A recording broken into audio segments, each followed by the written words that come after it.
안녕하세요. 동국대학교 윤명철 교수입니다. 오늘은 제83차 우당 역사문화 강좌인데요. 제가 여러분과 함께 만날 강의 내용은 고조선의 건국과 홍익인간 그리고 현대적 가치가 되겠습니다. 제 소개를 잠깐 하겠습니다. 동국대학교 명예교수로 있고요. 과거에 여러분과 연관이 되어 있는 고조선 단군학 회장, 기타 학회장을 역임했습니다. 그리고 현재는 동국대학교 명예교수로 있고 한국해양정책학회 부회장 그리고 국립사마르칸트 대학교 교수로 되어 있습니다.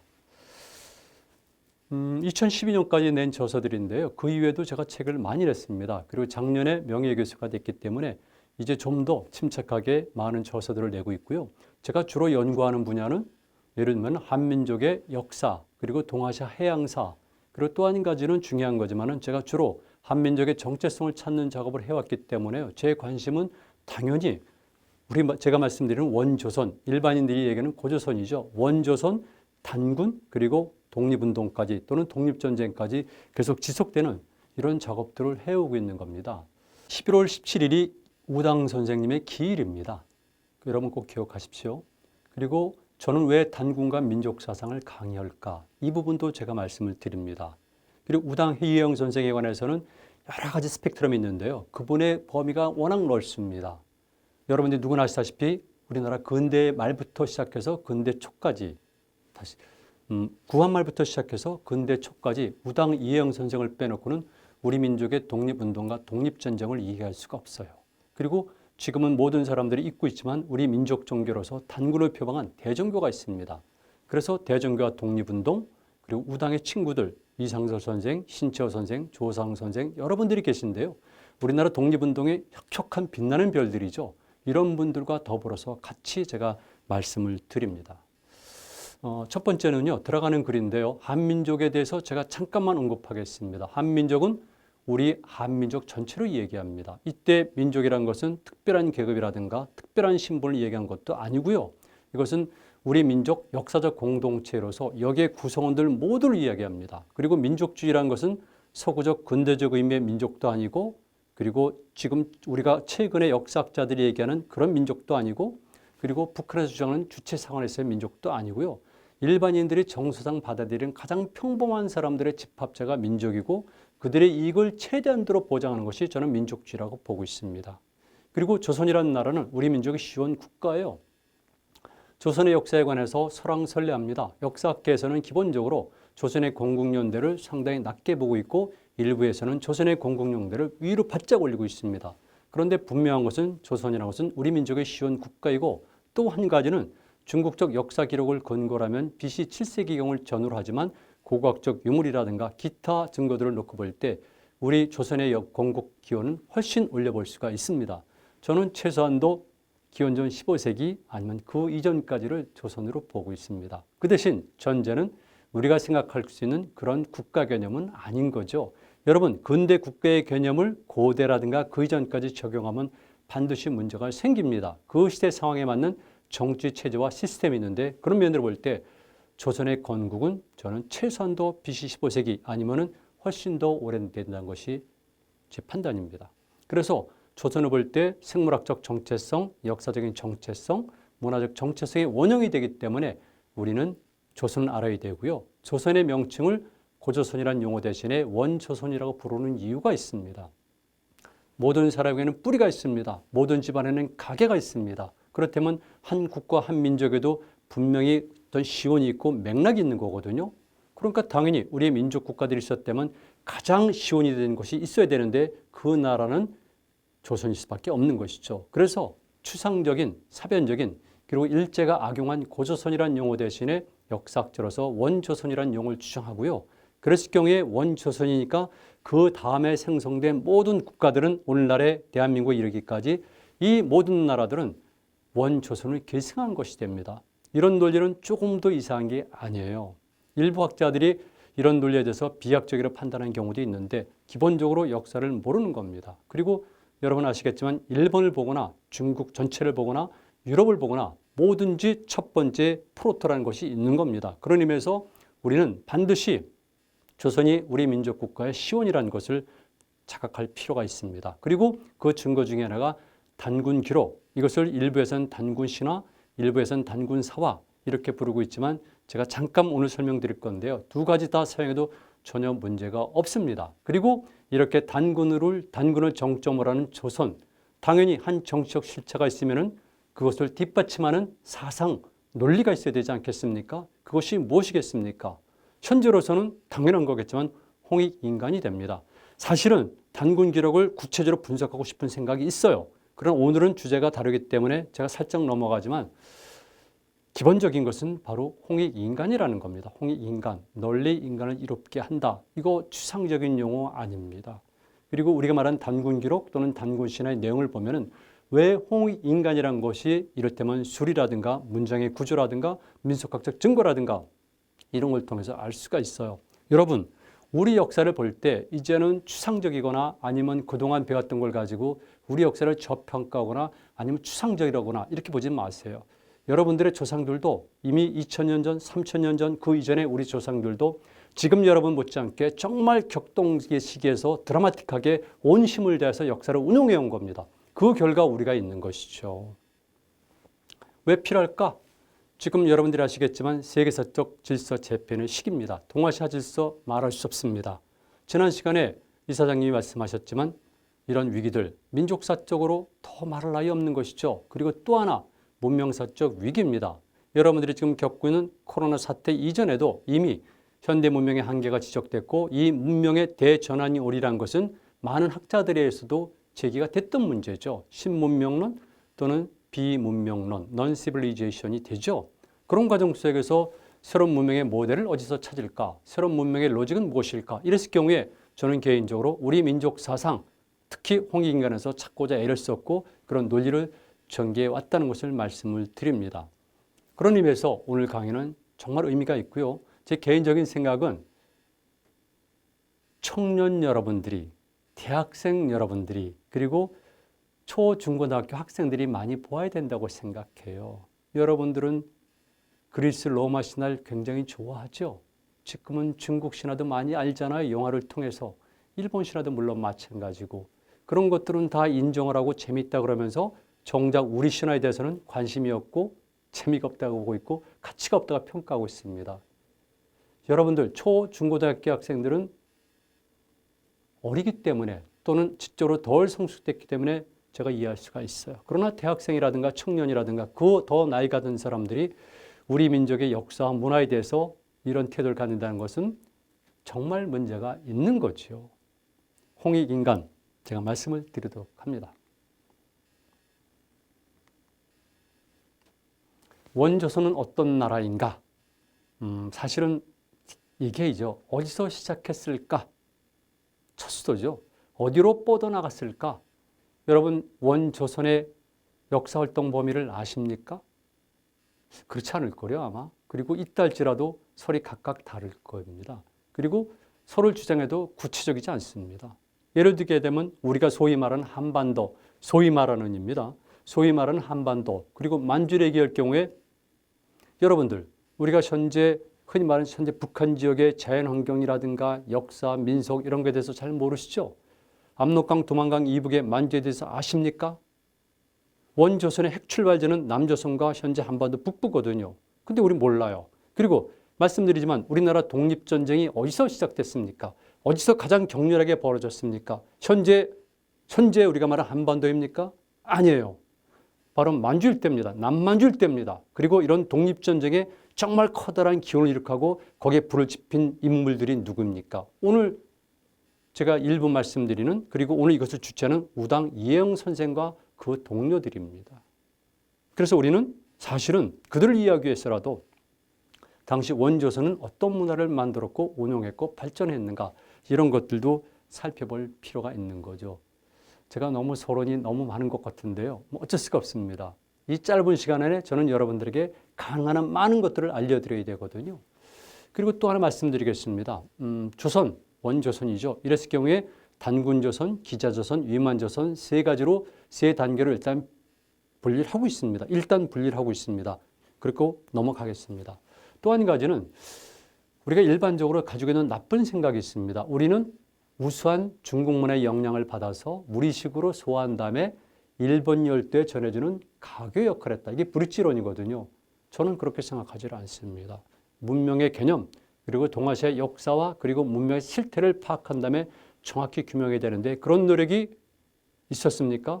제 생각에는 별로 없었던 것 같아요. 그래서 저도 아직까지 가설 수준에 머무르 있고 물론 저는 논문이라든가 책을 여러 권 썼습니다만 아직도 가설 수준이에요. 그랬을 경우에 제 가설은 이렇습니다. 중화문명의 실체는 인정을 한다. 중화문명이 설정되는데 당연히 유화를 중심으로 한 지역의 문명의 영향을 준 건 확실하죠. 그러나 그것과 함께 북방유목문명이 전 세계가 주장하듯 실제한 겁니다. 그렇다면 당연히 중화문명과 북방문명이 있으면 동쪽에 동방문명이 있는 것이죠. 이게 바로 우리고 그 동방문명의 출발점이고 핵을 이룬 것이 흔히 말하는 원조선이라고 보는 겁니다. 이거 상당히 중요한 겁니다. 이런 구체적인 사실에 근거해서 그다음에 여기에 대한 자의식을 가져야지 우리가 제대로 설 수가 있는 것이지 추상적이고 과거에 배운 대로 우리는 중국문의 아류다 이런 생각을 갖고 있는 한 우리는 절대 자주적일 수가 없고요. 자주적이라는 것은 정적 자주, 경제적 자유만 의미하는 것이 아니라 실제적으로 마음의 자유까지 의미하는 겁니다. 냉정히 말씀드리죠. 저는 우리 한국 사람들이 절대 민족주의자라고 보지를 않습니다. 스스로 민족주의자라고 얘기를 하고 있고 민족에 대해서 굉장히 애정이 강하다고 얘기하고 있지만 제가 보기에 중국, 일본, 기타 여러 나라들과 비교할 때 우리 결코 그들보다 더 하지 않습니다. 이건 너무나 분명한 사실이에요. 제가 바라보는 역사관인데요. 역사를 긍정적으로 바라보기 위해서 그리고 원조선의 실체를 알기 위해서 여러분들 이 지도를 보실 필요가 있어요. 어떻습니까? 여러분이 평소 보았던 지도 그대로입니까? 그대로일 수 있어요. 그냥 관점을 달리하시면 다른 걸 알 수가 있습니다. 이 지도는 제가 동아시아 지중해라고 명명한 새로운 개념의 지도입니다. 동아시아 지중해. 보시는 것처럼 지금 제 머리가 있습니다. 보시면 있죠? 이것을 일본 사람들은 일본해라고 부르고 있어요. 우리는 동해라고 부르고 있습니다. 그런데 명확한 차이가 있습니다. 우리 한국 사람들의 동해의 범주는 한반도 끝에 있는 두만강과 고 블라디보스톡 정도까지를 동해로 생각합니다. 일본인들이 생각하는 일본해는 제 오른쪽 머리 끝에 있는 것이죠. 바로 연해주 북부 지역과 사할이 맞닿는 지역까지를 보고 있습니다. 우리가 정말 민족주의라면 우리가 정말 동해를 중요시 여긴다면 우리가 독도 문제에 관심을 가지고 있기 때문에 동해 범문제부터 실제적으로 알아야 되는데 그것마저 모르고 있는 것이 현재 한국의 현실이에요. 일반적으로 말하는 동해, 남해 그리고 황해 또는 서해가 있고 동중국해까지를 포함해서 제가 동아시아 지중해라고 명명했고요.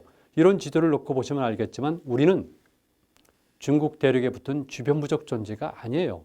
그리고 일본 열도를 연결하는 다리가 아니라 실제적으로 동아시아의 중심부에 있다는 걸 알 수가 있어요. 그리고 여기에 반드시 전제가 되어야 될 것은 여러분들 통념을 깨면서 동아시아, 전 세계 문명이 마찬가지겠지만 특히 동아시아의 질서는 육지 위주가 아니라 육지와 해양이 동시에 작동한다는 겁니다. 제 주전공이 동아시아 해양사고요. 한국 역사학에서 해양사 학문을 만든 사람이 바로 저인데요. 우리 민족은 선사시대부터 원조선부터 그리고 고려 말까지는 역동적으로 13세기 초까지만 하더라도 사실은 일본을 앞도는 해양력을 갖고 있었어요. 그리고 동아시아의 모든 교류는 여러분들이 보시는 것처럼 해양을 통해서 이루어졌기 때문에 해양이 중요합니다. 그래서 제가 주하는 역사관도 반도사관이나 만주를 중심으로 한 대륙사관이 아니라 해륙사관, 즉 대륙과 해양을 하나의 유기체로 보면서 그리고 바다까지 연결되는 것을 해륙사관으로 보는 겁니다. 이게 우리 조상들이 그리고 단군신화, 홍익인간 그리고 기타 독립전쟁 하는 분들이 이르기까지 가지고 있는 역사관이죠. 세계를 하나의 유기적 일체로 보는 역사관. 그런 면에서 볼 때 우리는 정치의 코어에 있구나. 그리고 모든 경제적 물리의 허브에 있구나. 그리고 문화 또는 문명의 인터체인지노는 심장에 있다는 걸 알 수가 있어요. 오늘 여러분들은 제 강의를 어렵게 생각하지 마세요. 그냥 개념만 이해하시면 됩니다.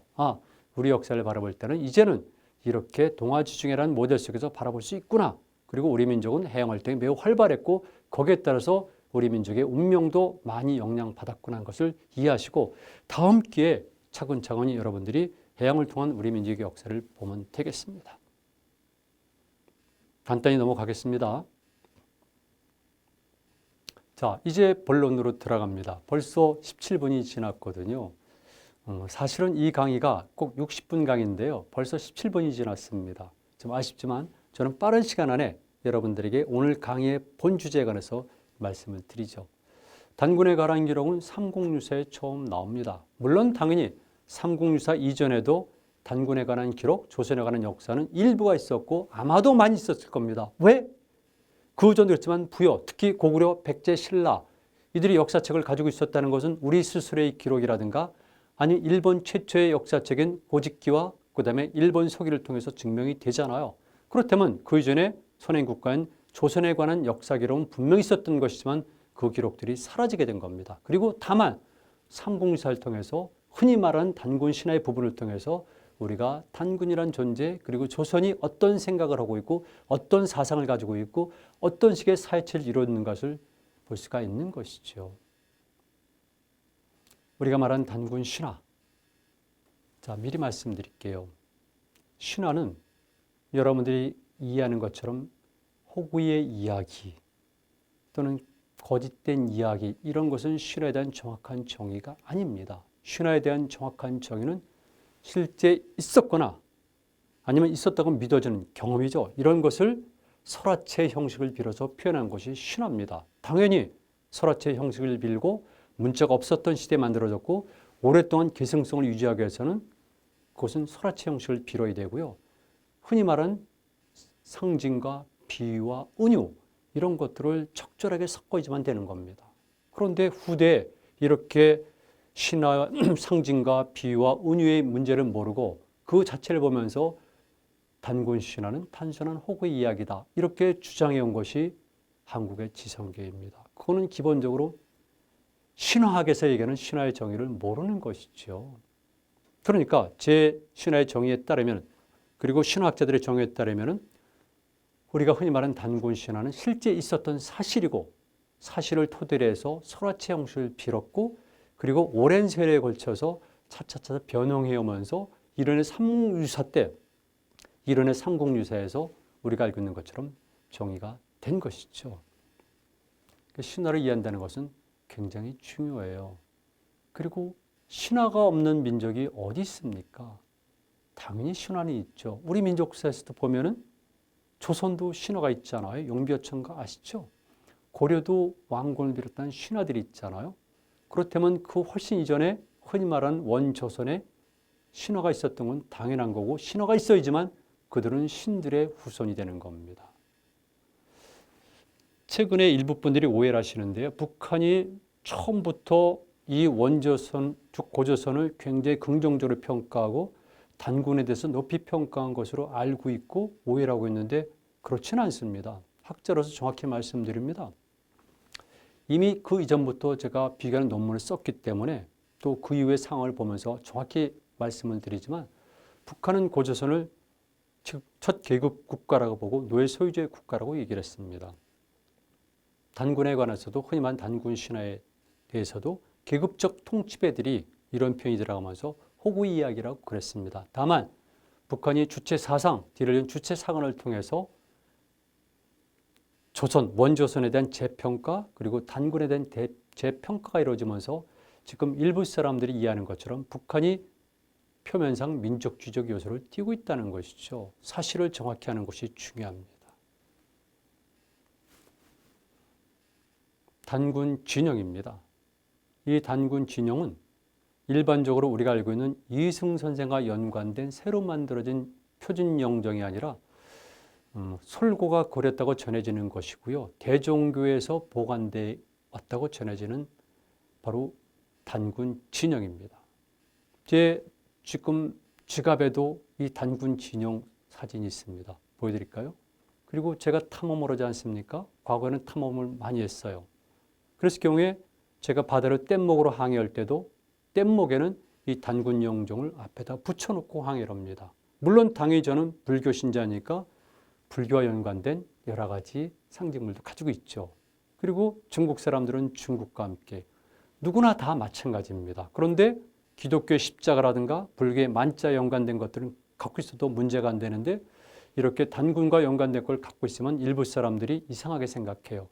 한국 사람들이 이상한 겁니다. 정말 이상한 겁니다.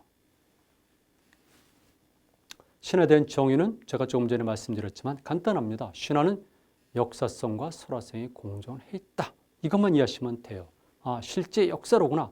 그러나 표현 방식은 설화체 형식을 빌었구나. 그래서 설화체 형식으로 된 이런 신화 속에서 우리는 사실들을 찾아내지만 돼요. 기독교의 성경도 마찬가지죠.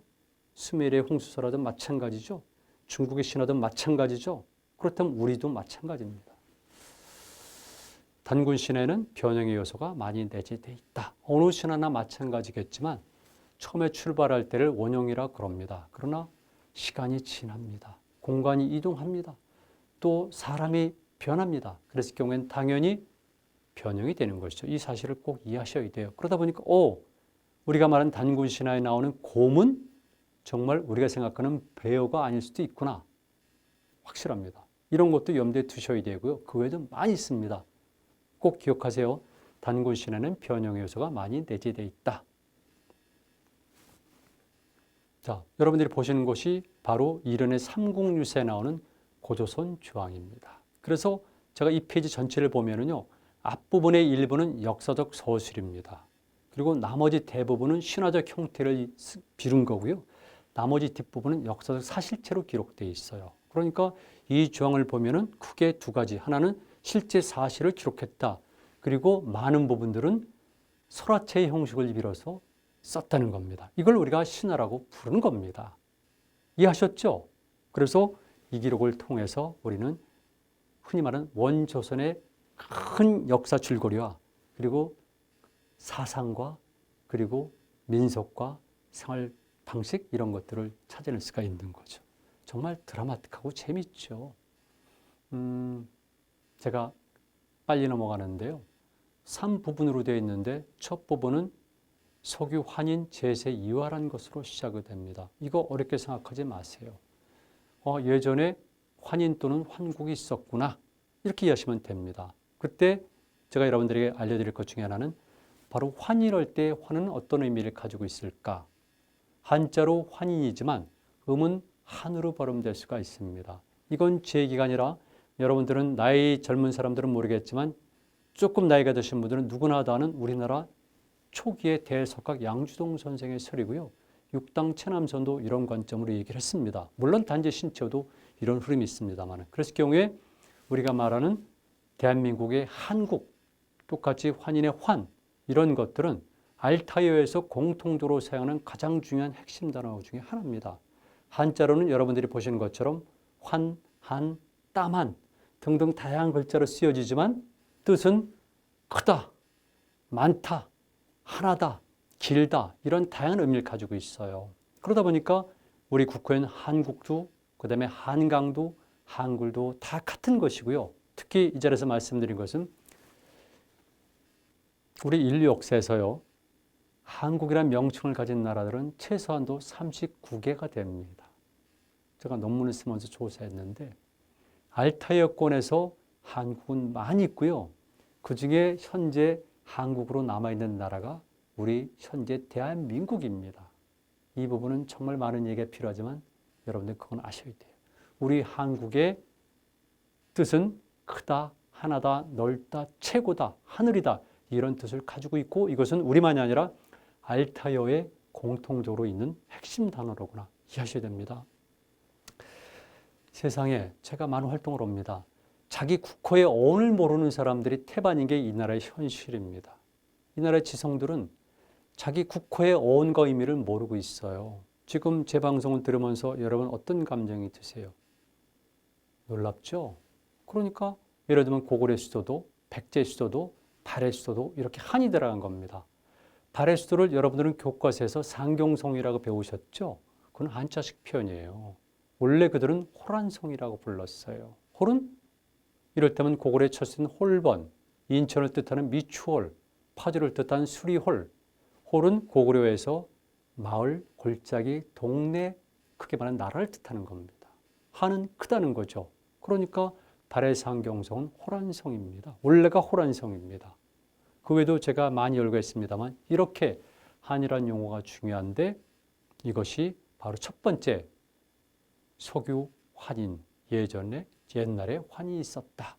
그러니까 우리 민족 최초의 정치적 실체로서 으뜸은 환인이고요. D를 계승한 것이 환웅이고 그리고 그 세 번째가 흔히 말하는 단군 왕검이 되는 겁니다. 단군. 육당 체남선 선생은 이것을 탱글이라고 발음해서 하늘 이렇게 얘기를 합니다.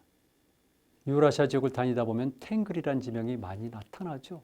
탱글의 봉, 즉 산이죠. 이런 것을 비롯해서 많이 씁니다. 그래서 육당 선생은 이렇게 터키까지 이루어지는 발칸반도까지 이루어지는 이런 문화권 속에서 머리, 즉 대가리를 뜻하는 것이 바로 탱글이라고 얘기를 하고 있습니다. 이거 경청할 만한 것입니다.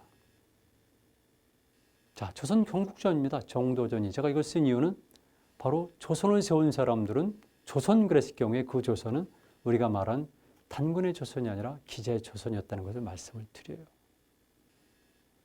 자주적이 됩니다. 이때 자주란 것은 정치적 자주만이 아니라 정적으로 자주적여야지 경제적으로 자주가 될 수가 있고 그리고 인간이 자유의지를 가질 수가 있어요.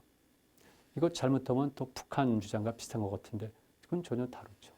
자, 환웅이 있습니다. 서자, 환웅. 서자라는 얘기도 넘어갑니다. 환웅입니다. 환웅은 말 그대로 큰 웅이란 뜻이고요. 수컷이란 뜻일 수도 있어요.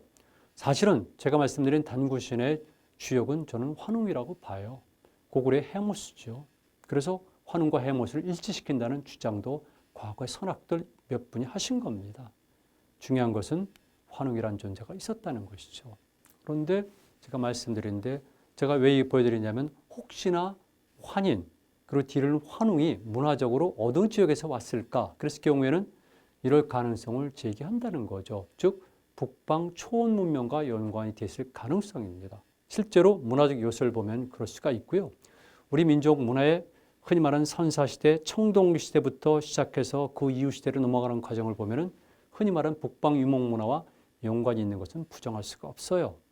그리고 원조선이 몇 단계 질적 변화를 하는데 그 어떤 단계에서는 북방 초원문화 영향을 받은 것도 부정할 수는 없습니다. 오히려 저는 이게 좋다고 봐요. 바로 이런 모습들이죠. 전 이것은 카자흐스탄의 알마티 박물관에서 찍은 거지만은 이런 것들이 흔히 말하는 원조선의 후기 단계 그리고 고구려 이렇게 계승되는 이런 모습들입니다. 그러니까 우리는 농경민이도 하면서 사실은 유목민이죠. 자, 수의처나 탐구인사란 말이 나오는데요. 그래서 제가 간단히만 말씀드릴게요. 여러분, 오이디푸스 컴플렉스라고 아시죠? 이거는 말 그대로 부자, 아버지와 아들의 관계가 적대 관계, 반역의 관계예요. 그리고 대체적으로 대부분의 신화를 보게 되면 이렇게 표현되어 있습니다. 그런데 단군 신화에는 반대로 되어 있거든요.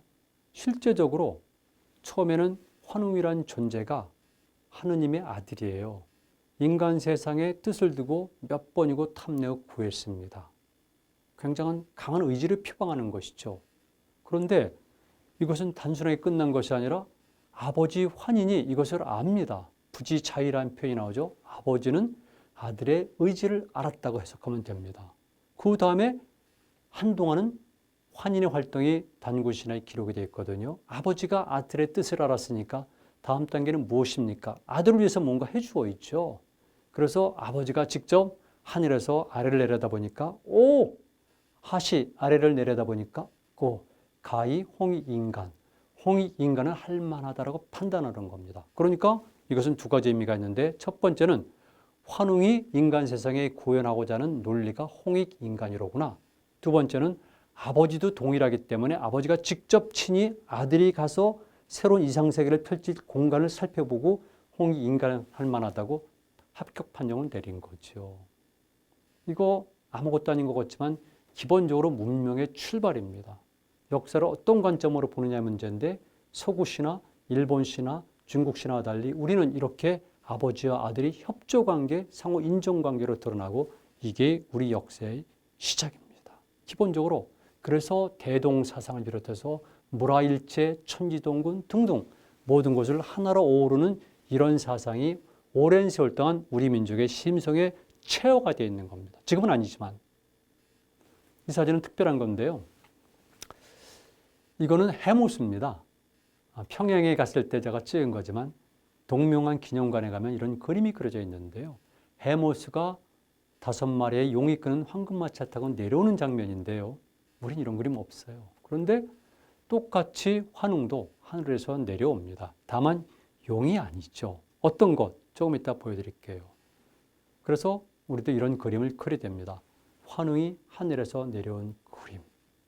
여러분, 출애굽기를 비롯해서 온갖 것들이 이를테면 그림으로서, 조각으로서, 천장화로서, 그리고 심지어는 영화까지 표현되고 있는데 왜 우리는 이런 것들을 안 하죠? 우리나라 예술가들은 특별한 사람들입니까? 이렇게 신비롭고 많은 로직이 포함되어 있고 그리고 직접 자기 조상과 연관된 것들을 그리거나 작품화시키질 않아요. 제가 보기엔 특별한 나라입니다. 이건 해모수란 거예요. 제가 1982년도, 3년도, 83년도에 대마도에서 찍은 건데요. 뗏목을 타고 쭉 건너갈 때 찍은 사진입니다. 뗏목을 탄 이유는 바로 우리 민족 사상, 제가 탐험가로 선 것도 있지만 우리 민족 사상, 즉 해모수, 그리고 뗏목이 가진 정신성, 삼의 논리를 주장하기 위해서 뗏목을 탄 것이죠. 자, 나옵니다. 아버지가 아들의 뜻을 알고, 당연하죠. 그리고 내려다 보니까 삼이 태백이 있구나. 이때 태백이란 것은 실제적으로 태백산일 수도 있죠. 이때 태백산은 백두산이죠. 그랬을 경우에 실제적인 산일 수도 있고 관념적일 수도 있지만 역시 내려오는 겁니다. 자, 홍익인간입니다. 홍익인간의 글자 끝 보면은 널리 인간을 이롭게 한다. 척도가 인간입니다. 흔히 말하는 인본주의죠. 홍익인간, 이 네 글자만 가지고는 너무 추상적이고 비하기 심하고 확대 해석하지 말라고 많은 철학자들, 사상가들, 지성인들이 얘기를 합니다. 그렇지 않아요. 그러면은 모세가 아니면 마호메트가, 석가가 그분들이 그렇게 많은 말씀하셨습니까? 그리고 그분들이 책을 쓰셨습니까? 아니잖아요. 이거는 간단하게 얘기하는 것이고 이 핵심을 가지고 그 이후의 사람들이 지금까지도 홍익인간의 이념이 그 시대에 어떻게 표현되어 있는가, 이것이 바로 현대 학자들이 할 일이에요. 그런 것들을 하지 않고 막연하게 홍익인간 그러면서 이거는 특별한 것이 아니다, 이렇게 격하면 그것 또한 지성인으로서 또는 지식인으로서의 책무를 방기하는 거죠. 기본 원칙은 그렇습니다. 널리 인간을 이롭게 한다. 얼마나 좋습니까? 천부인 세계를 줍니다. 그냥 갈 수 없죠. 그러니까 환웅에게 천부인 세계를 주는데 이 천부인 세계는 예를 들면 청동 거울 그리고 청동 칼, 방울이 됩니다. 일본 신화에는 똑같이 이렇게 삼종 신기로 나오는데 거기서는 거울과 칼과 고곡입니다. 그것은 일본의 신화에도 기록이 되어 있고 일본의 고분에도 발굴하게 되면 늘 나타나는 것이고 일본에서 현재까지도 보관되고 있는 것이 삼종 신기예요. 왜? 과거에 우리가 건너가서 일본 고대 문화의 기원을 이뤘고 일본 고대 국가 성립되는데 결정적 역할을 했기 때문에 당연히 남아있는 것이죠. 그러나 우리는 오히려 잊어버린 겁니다. 망각한 거죠. 천부경입니다. 여기서 제가 이 천부경에 관해서 논할 수 있는 실력이 없습니다. 그러나 분명한 것은 이것이 단군신의 기본 논리, 즉 삼의 논리랑 일치되어 있구나, 이걸 이해하시고요. 그래서 우리가 독립전쟁을 벌일 때도 대종교를 중심으로 해서 단군을 앞에 세우면서 독립전쟁을 펼쳤구나 하는 것을 알 수가 있습니다. 청동거울, 비파형 동검이라고 부르죠. 고조선식 동검, 특별하죠. 구조상 특별합니다.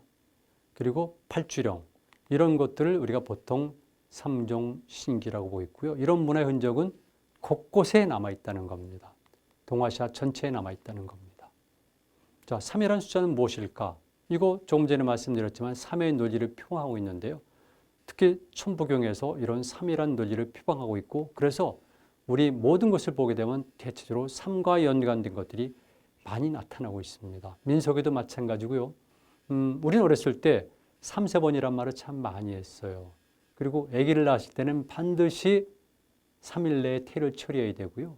그리고 3일 동안 금줄을 매달았습니다. 이거 굉장히 과학적인데 우리가 그걸 미신이라고 해서 없애버린 거죠.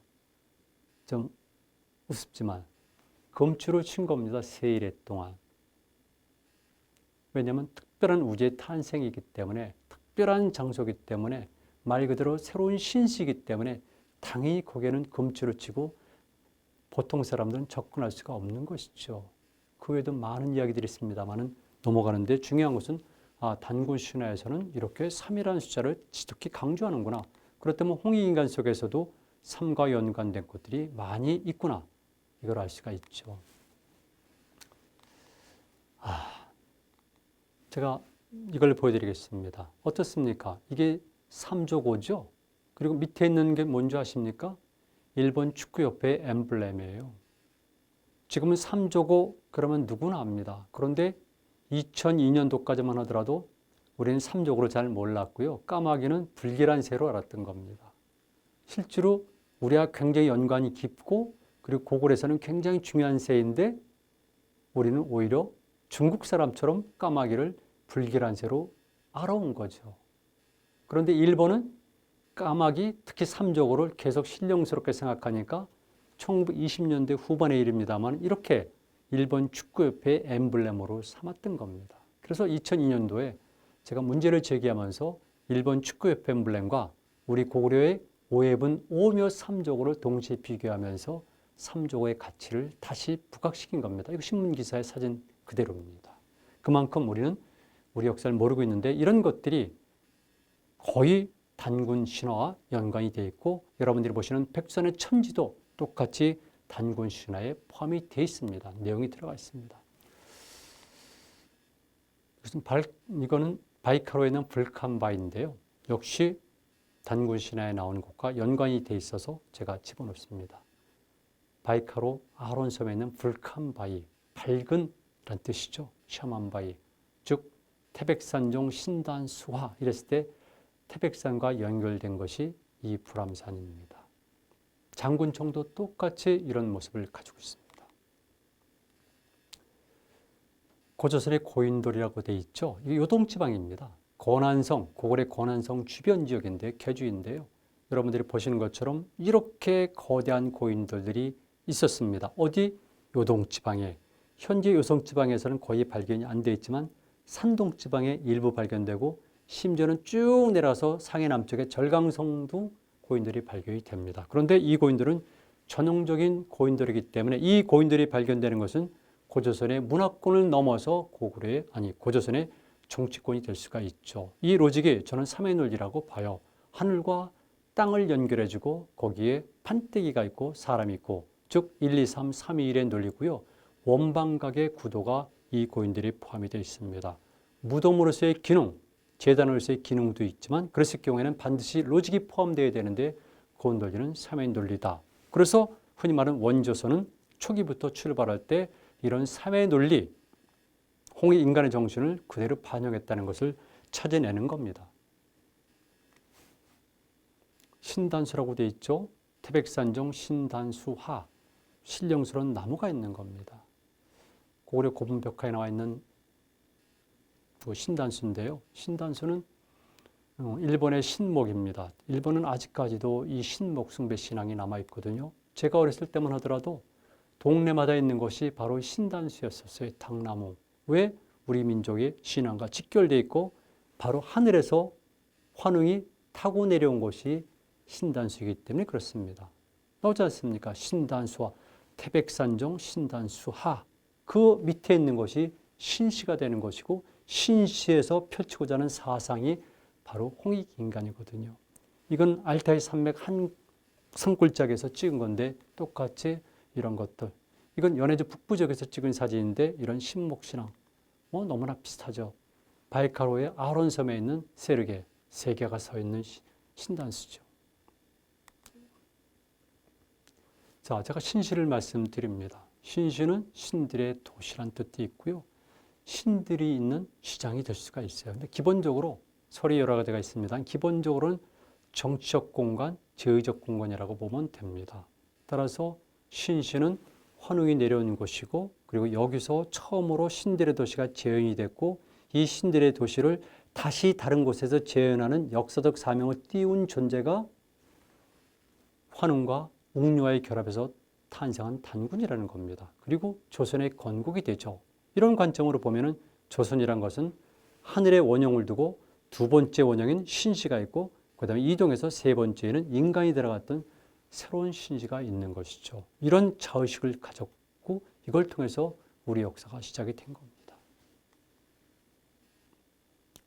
제가 여기서는 조금만 더 말씀을 드리는데요. 일반적으로 단군 신화에 나오는 곰을 호랑이와 대비해서 배어로 생각하는데요. 그럴 수 있습니다. 왜냐하면 기본적으로 우리가 말하는 청동기 문화권 이전에 신석기 문화권 속에서는 곰이 실제적으로 신으로 숭배를 받았거든요. 그런 것들이 지금 극동 시베리아 지역에서 동시베리아 일대까지 남아 있습니다. 그러나 적어도 우리가 말한 원조선과 시작됐을 때는 그런 베오르스의 성격은 사라집니다. 그리고 음만 남게 되어 있는데요. 곰이란 말은 알타이어 또는 우리말의 옛날말 신이란 뜻입니다. 곰은 신이란 뜻이에요. 감, 검, 곰, 개마 이런 것들 이게 전부 다 곰을 뜻하는 언어입니다. 예전엔 다 그랬어요. 그리고 백두산도 여러분들은 백두산 그러면 처음부터 백두산은 백두산이었구나 생각하시는데 그렇지 않습니다. 백두산의 명칭은 고려시대 때 처음 사용됐고요. 고구려 때는 개마대산이라고 사용됐습니다. 또는 개마산. 그리고 해모수의 부인 유화가 활동한 것도 웅심산 또는 웅신산으로 되어 있어요. 이때 웅이란 것은 곰배어가 아니라 알타이어에서 신을 뜻하는 말입니다. 그래서 이런 것들이 쭉 남아 있으니까 당연히 백제 수도와 연관된 몽천도 그리고 두 번째 쓰는 웅진도 곰이 아니라 고마나루가 되는 겁니다. 신의 나루가니까 당연히 수도란 뜻이죠. 그리고 웅진을 북서에서는 고마성이라고 불렀어요. 그 외에도 이런 예는 너무나 많이 들어요. 일본에서는 당연히 그거를 고마라고 부르고 신을 감이라고 부르지 않습니까? 이게 알테이어에서 저하는 감개 언어입니다. 여러분 너무나 기본 아닙니까? 근데 우리 모르고 있어요. 제가 간단히만 설명드리지만 이번에 결론을 말씀드리면 단군 신에 나오는 곰이란 그러니까 웅이란 한자는 처음에는 배어를 뜻하는 생물학적 의미 곰이지만 그 이후에는 뜻과 음이 신으로 돼서 우리 역사에서 신해란 말로 계속 전승이 됐다는 겁니다. 그래서 우리의 중요한 것들은 대체로 감개 언어로도 전부 다 돼 있어요. 나라 명칭, 산의 명칭, 강 이름, 마을 이름 이런 것들에 많이 들어가 있는 겁니다. 서울 사는 분들 혹시 검단산 아세요? 검단산. 지금 팔당대교 옆에는 검단산 있지 않습니까? 이거 당연히 그 뜻입니다. 경기도 김포, 원래 금포, 검포죠. 여러분들이 잘못 알고 계시는 거예요. 사료에는 검포, 금포로 되어 있어요. 신의 뜻입니다. 그 외에도 말할 수가 없이 많은 예가 있어요. 그래서 단군신에 나오는 곰은 생물학적 의미의 곰을 넘어서 이미 신이란 뜻이죠. 땅의 신입니다. 하늘에서 나는 환웅, 이런 천신과 땅에 있었던 토착신적인 지모신의 결합에서 탄생된 존재니까 단군 왕검은 하늘과 땅의 결합이 되는 거죠. 그 후손이 바로 우리입니다. 하늘과 땅의 결합에서 태어난 존재가 바로 우리 민족의 시온인 단군이다. 그렇게 되면 우리 민족은 천선민족이 되는 것이고 이런 생각이 고구려, 백제, 신라, 가야까지 다 남아있기 때문에 심지어는 왕건에 이르기까지 그래서 늘 천과 연관성을 주장하는 건데 이런 것들을 우리가 조선시대 이후에 잃어버리고 잊어버린 겁니다. 그리고 지금은 오히려 그걸 이상하게 생각하고 있어요. 아니에요. 모든 종교인들을 한번 생각해 보세요. 본인이 어떤 종교를 믿든지 간에 그 종교를 처음 창시한 사람을 시대로 모시지 않습니까? 근데 왜 우리는 그렇지 않죠? 잘못된 겁니다. 제가 봐야 되는 것은 바로 백제 두 번째 수도인 웅진, 곰나루죠. 그리고 경주의 앞바다에 있는 감포, 여러분 보시는 것은 바로 대왕암입니다. 문무왕이 동해 용이 돼서 홍룡이 돼서 외적의 침입을 방어하겠다는 그래서 그 유골이 묻힌 것이 대왕암인데요. 여기에 감포입니다. 감포는 당연히 신의 포구란 뜻이죠. 일본에 가니까 이렇게 감견어들이 많이 있네요. 이거 고구려입니다. 여기 보니까 동경 근처에 가게 되면 바로 사이타마현에 고려 약강왕을 모신 사당이 있고요. 여긴 전체가 그렇습니다. 역시 고마신사라고 부르고 이 지역의 명칭은 고려 또는 고마로 되어 있습니다.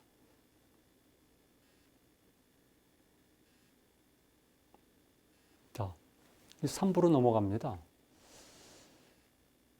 웅녀는 곰은 질적 변신을 통해서 웅녀로 변신하거든요. 그런데 변신한 다음에는 더불어서 결합할 사람이 필요한 겁니다. 그래서 늘 빕니다. 이제 웅녀 몸을 얻었으니까 이제는 상대방을 원하기 때문에 늘 신단수 밑에 가서 비는 겁니다. 인간이 되게 해주십시오 라고. 이런 것들이 계속하게 되는 겁니다. 그런 상태에서 당연히 환웅은 곰에게 이런 금기를 부과합니다. 숫과 만으로 주면서 100일 동안 햇빛을 보지 마라 그럽니다. 여러분 다 아시잖아요. 동굴에 들어가서 100일 동안 햇빛을 보지 않으면 인간의 몸을 얻을 것이다. 그래서 곰과 호랑이가 각각 들어가서 수행을 하는데 곰은 37일 만에 끝을 내고 인간의 몸을 얻게 되는 겁니다. 이래서 37은 20일이라는 숫자가 나오는 것이고요. 우리 민족 산속에서도 세일에 또한 금주를 친다든가 이런 것들은 다 연관이 되는 겁니다. 그래서 곰은 환웅이 부과한 이런 특별한 의례를 극복하면서 인간이 되고요. 인간이 된다면 다시 환웅과 결합을 하기를 원합니다. 그러니까 환웅의 입장에서는 이제 인간의 몸이 된 웅녀와 결합을 해야 되는데 하늘의 신과 웅녀와 결합을 하게 되면 여기서 탄생할 수 있는 존재는 신이 되거든요. 아킬레스 아시죠? 아킬레스. 그러니까 이거는 신과 인간의 결합에서 태어난 존재인데 그렇게 되면 인간의 역할이 약화되니까 단군 신화 속에서는 인간으로 변한 곰과 다시 하늘의 신인 환웅도 인간으로 변해가지고 인간과 인간의 결합이 되는 것이고 거기서 탄생한 존재가 단군 왕검이 되다 보니까 단군 왕검은 신들의 자식이 아니라 이미 신에서 인간으로 변한 인간과 인간의 결합의 자손이 되는 겁니다. 그렇다면 우리가 말하는 단군 왕검이라는 존재는 천재 우리가 얘기하는 인간과 보다 가깝게 되는 것이죠. 이렇게 논리를 고도로 구사한 이유는 뭐겠습니까? 역사의 주체는 인간이라는 인본주의라는 것을 보다 확실하게 이야기하기 위해서 이런 식의 개념 장치를 만든 겁니다.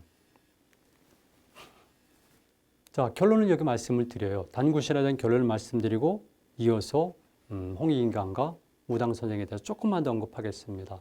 단구신화를 만든 이유는 이렇습니다. 첫 번째는 그 집단의 시원, 원조선의 시원인 조선과 그리고 첫 번째 정적 실제 군장인 단군은 어떤 성격을 가지고 있는가를 표현한 겁니다. 그랬을 경우에 단순한 것이 아니라 첫 번째는 하늘의 뜻이 발현된 곳이다. 즉 이상사인 하늘을 지상에 구현한 것이 조선이라는 것을 표현한 겁니다. 그리고 이 표현한 실제 긍정적이고 적극적인 역할을 하는 존재는 환웅인데 환웅이 올 때는 단순한 것이 아니라 아버지 환인의 뜻을 이해하고 지도를 받아가면서 왔다는 것. 이해되시죠? 그런데 흔히 말하는 인간 세상에는 곰과 호랑이로 표현되는 기본적인 토착 세력들이 있었다는 겁니다. 그랬을 경우에 이 하늘에서 온 세력과 땅에 있었던 세력과의 결합, 문화적으로 얘기하게 되면 밖에서 들어온 북방 유목문화인들과 현재 이적에 있었던 농경문화인들은 어떤 식으로 결합을 할 것인가, 이게 중요하잖아요. 여러분 문명의 충돌이라는 것 아시죠? 문화의 갈등도 굉장히 심각하지 않습니까? 만약에 기존의 토착 세력들이 있는데 북방 초원에서 새로운 유목민족들이 막강 군사력을 가지고 들어온다고 생각해 보십시오. 이 과정 속에서 엄청난 갈등과 충돌이 발생할 수 있지 않습니까? 실제로 발생할 수가 있어요. 그런데 우리 단군 신화를 보게 되면 이런 것들이 충돌이 아니라 결국은 조화 합일의 관계로 만들어진다는 겁니다. 그래서 단군 신화에는 제가 간단히 설명드렸습니다만 여러 가지 장치를 써서 마르크시즘에서 얘기하는 것처럼 양쪽으로 축적이 됐을 때 어떤 계기를 만나가지고 질적으로 전환한다는 것이 아니라 갈등과 투쟁의 논리가 아니라 이것은 예비상을 설정하고 중간 단계를 만들어가면서 내려오는 하늘의 존재도 자기 존재와 권리를 일부 포기하고 땅에 있었던 토착 세력들과 기존의 세력들도 흔히 말하는 보수 세력이라고 볼 수가 있죠. 이들도 자기들의 권리를 일부 포기하면서 서로가 만나면서 조화를 이루어가는 것이 단군 신화의 모습이에요. 세계 신화들이 많은데 이런 식의 신화를 구조를 가진 경우는 거의 없습니다. 흔히 말하는 동북 시베리아에서 우리가 말한 소위 소수민족들의 신화에서 이런 것들이 보이지만 고도로 문명화된 국가를 세운 지역에서 이런 신화가 나타나는 것은 거의 찾아볼 수가 없어요.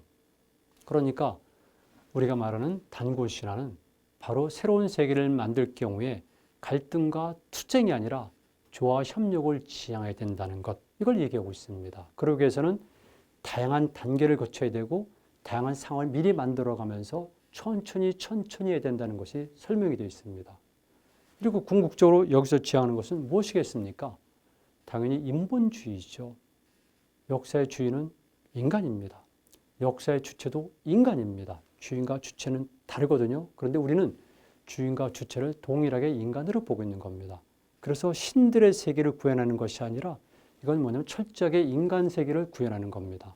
그래서 홍익인간이라는 이념은 아버지 하늘도 인정하고 그리고 아들인 환웅도 가져왔고 그리고 그들의 자손인 단군왕검도 이것을 그대로 인정하라는 겁니다. 그래서 홍익인간이란 널리 인간을 이롭게 한다는 말이 딱 못이 박혀 있고요. 물론 이때 인간이라는 것은 현재 우리가 이야기하는 인간과는 조금 다릅니다만은 기본적으로는 같습니다. 그리고 저는 이렇게 갈등과 투쟁을 무화하는 그 조화 합의를 지향하는 세계를 3이라는 숫자를 표현하고 있어요. 3의 논리. 이것이 바로 단군 신화가 표방하는 인간주의와 홍익인간이라고 볼 수가 있는 거죠. 그렇다면은 이런 것들은 현대 어떤 의미를 가지고 있을까? 제가 우당 선생과 연관이 지어서 말씀드립니다. 조선이 멸망했습니다. 그리고 즉시, 그리고 그 전부터 이미 갔습니다만 그 시기를 전후로 해서 남만주 일대에서는 독립군들이 활동하기 시작했습니다. 19세기 초에 1812년을 정식으로 보고 있습니다만 이미 그 전부터 압록강과 두만강을 넘어서 많은 사람들이 거기 살고 있었습니다. 그런데 여러분들이 아시는 것처럼 을사늑약 그리고 한일 합병을 전후해서는 본격적으로 많이 가거든요. 그때 이미 그 이전에 만주 일대에서는 특히 남만주, 서만주 일대에서는 일부 사람들이 힘을 모으면서 독립전쟁을 준비했는데요. 서쪽에서 현재 고구려의 첫 수도로 알려져 있는 환인 지역에서는 대종교 계통의 동창학교가 만들어졌습니다. 그리고 바로 동쪽에 가면 현재 통화위원은 주변 지역을 중심으로 해서 우당 이혜영 선생을 비롯한 분들이 조선 경학사, 신흥 강습소, 그리고 나중에 신흥 무관학교로 변합니다만 이렇게 많은 사람들을 모아서 학교를 만들고 역사를 강의하고 그리고 동시에 독립전쟁의 인재들을 양성하게 된 겁니다. 우리나라 독립전쟁의 주역은요, 제가 명확히 말씀드립니다. 대종교를 중심으로 한 겁니다. 그리고 이때 대종교란 것은 우리가 생각하는 것처럼 꼭 종교 집단으로 볼 수는 없어요. 단군을 표방하면서 그리고 옛 조선과 고구려와 발해 영토였던 만주 일대에 대한 어떤 강한 향수를 가지면서 이 지역의 새로운 질서를 구현하고자 한 것이 우리 독립군들이었었고요. 그러다 보니까 당연히 이들은 바로 단군 그리고 홍익인간을 앞에 내세운 겁니다. 1925년에 다물단이 창단되거든요. 다물단이란 것이 무슨 뜻입니까? 고구려 말로 려어, 위복구토, 즉 고구려 말로 이 땅을 수복하는 것을 다물이라고 그러거든요. 그러니까 그 당시 때 독립군들이 다물단을 창단한 것은 단순하게 옛 영토를 넘어서 옛 질서, 즉 원조선과 단군과 홍익인간의 이념을 남만주 일대에 새롭게 실현하겠다는 겁니다. 새로운 질서를 만들겠다는 거죠. 이 양반들이 1919년대에 만든 것이 무엇인지 아세요? 무독립선언서입니다. 음력 무오년이기 때문에 무독립선언서. 그러나 실질적으로는 1919년 2월 1일인데요. 우리나라에서 가장 먼저 있었던 대한독립선언서입니다. 대한독립선언서. 여러분들이 알고 계신 독립선언서는, 기미독립선언서는 정확히 말씀드리면 선언서입니다. 대한독립선언서와 선언서는 격의 차이가 있습니다. 그리고 선언서에서 쓰여진 용어들은 조선입니다.